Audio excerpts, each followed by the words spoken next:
Assalamualaikum warahmatullahi wabarakatuh. Perkenalkan diri, nama saya Muhammad Rajib dengan NIM 210690 asal kelas teknik informatika C 2021. Dalam video kali ini saya akan membahas mengenai function dalam bahasa pemrograman Python. Di sini saya telah membuat programnya dan di sini saya akan menjelaskan alur program. Kita buka menggunakan Visual Studio Code.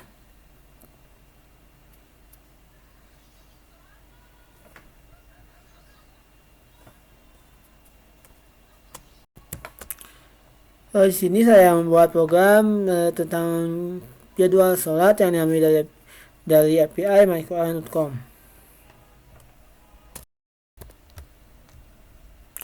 Oke, pertama kita import library yang akan digunakan, yaitu pertama request untuk API,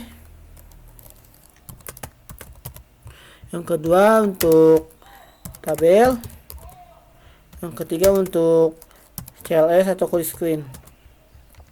Pertama kita membuat function garis yang print garisnya menggunakan sama dengan dan jumlahnya 100. Yang kedua itu ada CLS. Untuk clear screen kita panggil os.system CLS. Setelah itu saya membuat function search ID untuk mencari kode kota yang menerima parameter nama kota. Setelah itu kita clear screen, kita membuat variabel API URL yang berisikan alamat API-nya, dan untuk nama kotanya diambil dari inputan user yang diambil dari sini. Setelah itu kita membuat variabel response, yaitu request get API URL.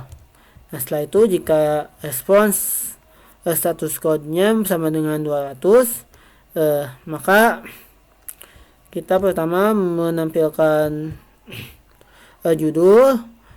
Setelah itu kita membuat variabel data yang berisi response.json diubah menjadi JSON. Setelah itu city atau kota sama dengan data yang diambil dari indeks data. Setelah itu ID diisi dengan variable city, dan setelah itu return ID, dan jika tidak return tidak mengembalikan apa-apa. Setelah itu untuk kedua yaitu ada get jadwal harian yang menerima parameter kode kota, tahun, bulan, dan tanggal.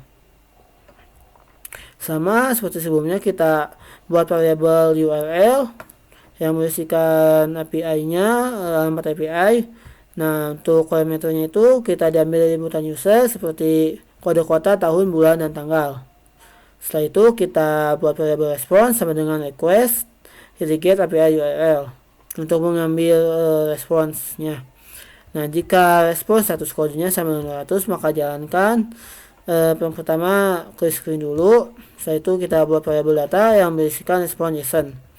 Nah, di sini seperti biasa print judul, yaitu jadwal sholat harian, dan center 100. 100 ini karena kita membuat jumlah sama dengannya ada 100, kita di sini tuliskannya 100 agar tepat di tengah-tengah. Saya print data lokasinya. Setelah itu buat variabel jadwal diisikan dengan data indeks data dan indeks keduanya yaitu jadwal. Nah, setelah itu kita buat tabel dengan memanggil fungsi create table. Nah, setelah itu kita membuat field names seperti tanggal, imsak, subuh, terbit, duha, duhur, asar, dan maghrib, isya. Nah, di sini ada row, yaitu diambil variabel jadwal dengan indeks tanggal, jadwal itu imsak, subuh, terbit, duha, duhur, asar, dan isya. Disesuaikan dengan urutan field name-nya. Setelah itu kita tampilkan atau print tabel, jika tidak return none. Nah, untuk jadwal bulanan itu hampir sama dengan jadwal harian, tetapi parameternya yaitu hanya kode kota, tahun, dan bulan. Sama responsnya, dan untuk penampilan tabelnya itu menggunakan perulangan Jadi pada draw-nya berada di dalam perulangan. Nah, di sini ada program utamanya. Jika buat variabel lanjut yang berisikan y atau y besar. Nah, setelah itu kita menggunakan perulangan while. Lanjut sama dengan y besar atau lanjut sama dengan y kecil, maka jalankan. Yang pertama kita clear screen dulu. Kedua buat jadwal buat judul untuk nama aplikasinya. Terus di sini print yang menu pertama yaitu search ID kota, yang kedua jadwal harian, yang ketiga jadwal bulanan, yang keempat excite. Nah, pilihan kita buat variabel pilihan yang berisikan inputan integer.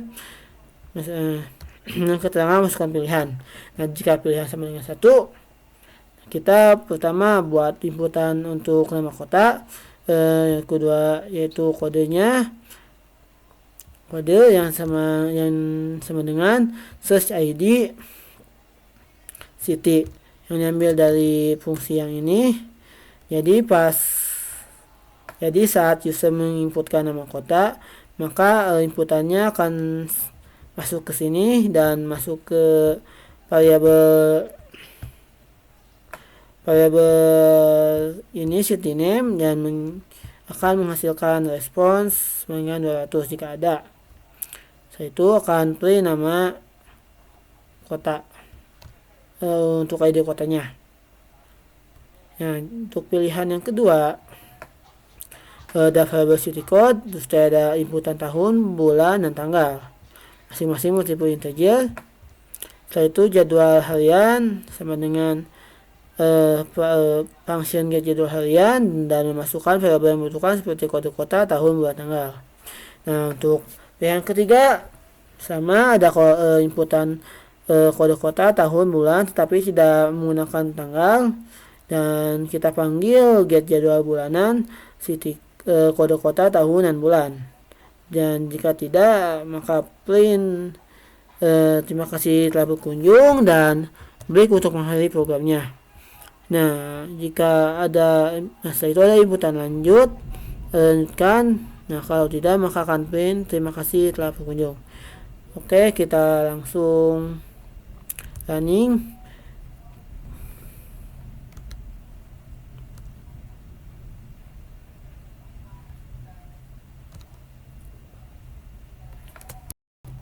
Nah, selamat datang di aplikasi pencarian jadwal sholat. Yang pertama kita akan search ID kota. Masukkan pilihan 1, masukkan nama kota, misalkan Garut. Untuk ID Garut itu yaitu ada 1208. Nah, jika lanjutkan, misalkan kita ya. Untuk jadwal harian, misalkan jadwal masukkan ID kotanya 1208, tahun 2023, bulannya bulan 3, tanggal sekarang tanggal 29, kita enter. Nah, maka akan menampilkan jadwal sholat untuk hari ini, hari tanggal 29. Nah, jika kita ingin lanjutkan, kita klik ya. Kita masukkan pilihan yang ketiga, masukkan ID kota 1208, masukkan tahun 2023, bulan 03. Nah, untuk jadwal bulanan, maka tampilannya akan seperti ini, akan menampilkan data jadwal sholat mulai dari tanggal 1 sampai tanggal 31, dengan itu mulai dari imsak, subuh, terbit, terus duha, duhur, asar, maghrib, dan isya. Seperti itu. Nah, jika sudah selesai, kita klik 4 atau excite, dan terima kasih telah berkunjung. Oke, mungkin itu saja dari saya. Mohon maaf bila ada kesalahan. Wabillahi taufiq wal hidayah. Wassalamualaikum warahmatullahi wabarakatuh. Jangan lupa like, comment, dan subscribe.